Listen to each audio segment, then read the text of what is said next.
acceptability unless you have a very, very detailed step-by-step approach instead of a general plan.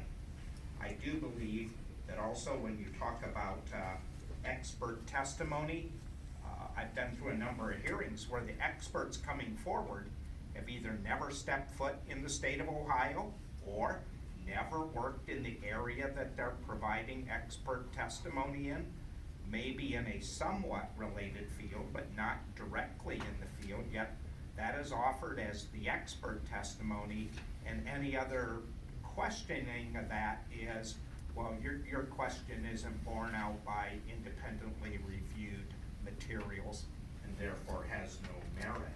I think we ought to really take a look at the standard. I believe you have a rule in Ohio 702 that covers expert testimony that you may want to consider. I do believe that the generation facility, the substation, and the transmission lines should not be combined in one application.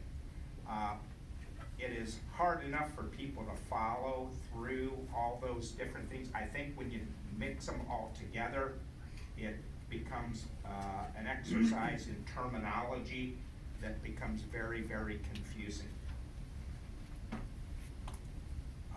Also, we wanted to talk about safety manuals, or I did, safety manuals and safety procedures. It is incumbent upon a developer to ensure things are safe, not to respond to my questions of if it's unsafe. And I think any reasonable person that would look at the Ohio process would say, safety isn't assured when you make the safety manuals, the safety procedures all confidential and not disclosed information. The other thing is setbacks, as we mentioned before, are minimum distances, particularly when you look at just an arbitrarily picked number.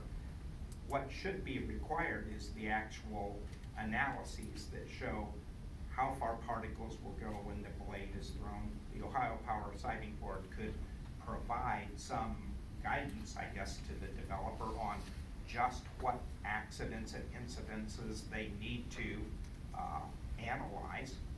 And the other part too, in order for the public to be confident that the facility coming in is safe, is to be able to look up the performance record of incidences and whatever stoppages, things that required repair, yet we don't have that level of detail here in the state where wind companies are obligated to report stoppages, automatic shutdowns. We do know in one case where we got an automatic shutdown, a person in Denver didn't understand it, so he reset the turbine and it just blew apart. Those kind of things just can't happen. And as we well know, that incident didn't go very well reported. There is no requirement, or wasn't at the time, to really analyze and do root cause and corrective actions to prevent recurrence.